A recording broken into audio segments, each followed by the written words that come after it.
Sot do të përgatisim një çorbë me perime super e shijshme, super e lehtë për përgatitje, për plot me vitamina dhe vlera ushqyese. Pa humbur kohë, vazhdojmë menjëherë me prezantimin e kësaj recite. Pas humbur kohë, gjatë prezantimit të videos, të gjitha produktet që na nevojiten, më tashmë i kam pastruar dhe do të vazhdojmë vetëm që t'i coptojmë. Në një tenxhere më të madhe, fillimisht do të shtojmë një lugë gjelle gjalp. Ju mund të shtoni margarinë ose vaj, ajo mbetet shija juaj.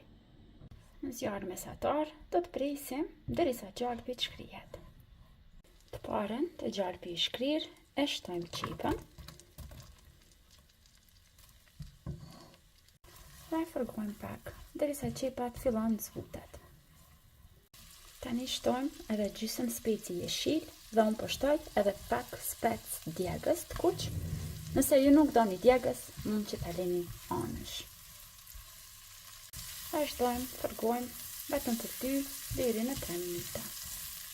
Gjatë kësaj periudhe të ftoftë, ku mbizotrojnë virozat, unë preferoj që çdo ditë të kem nga një çorbë të ndryshme në shtëpinë time dhe kjo është një nga të preferuarat.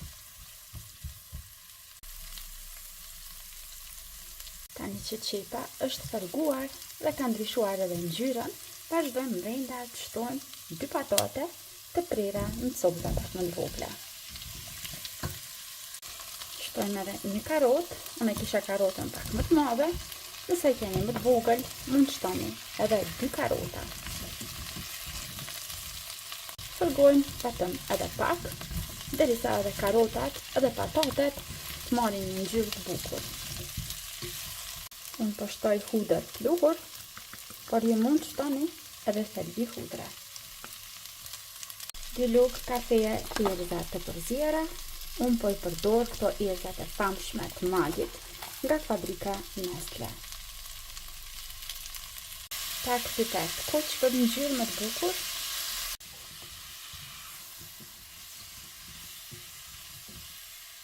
Një domate, nga e cila e kam larguar lëvorën dhe e kam prerë në copëzën timta. Domaten gjithmonë e lëm në fund, sepse domatja lëshon lang dhe nuk do të mund që të fërgohen perimet e tjera. Tani shtojmë ujin. Në total do të shtojmë 1 litër e gjys ujë. Për këto masa, duhet që të shtojmë brenda 1 litër e gjys me ujë. Dhe për t'ia shtuar edhe proteinat brenda, do të përdorim edhe 300 gram fili të pule të ngrira.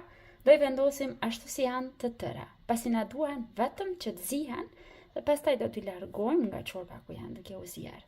Ndiqeni videon me kujdes, ju lutem.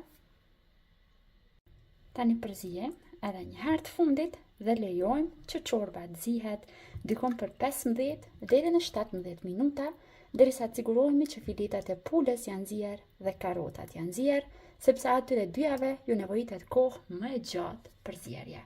Zjarrin mbana në mesatare që mos të marrë val uji dhe mos të na terdhe çorba. Në këtë çorbë nuk do të shtoj kryp, sepse po përdor edhe një bulion të pulës nga Magi.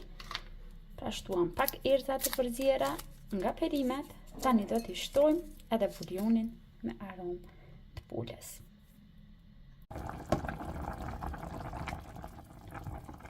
Tani dikon pas 20 minutave do ta largojmë mishin e pulës nga tenxherja ku është duke u zier.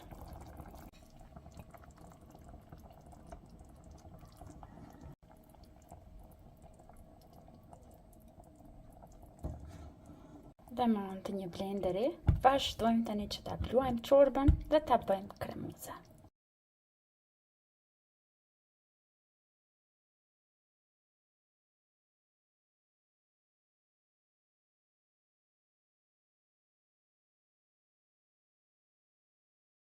Tani marrim 2 pyrum dhe mishin e pulës, i cili është zier mjaftueshëm, vazhdojmë dhe e coptojmë në copëza më të vogla.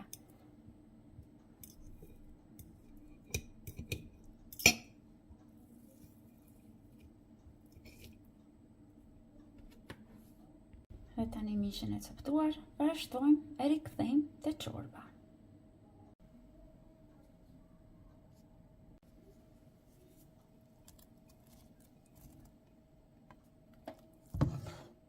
Tani çorba është gati, por unë sipër do t'i shtoj edhe pak gjalp të djegur me pak piper të kuq dhe pak menaqik.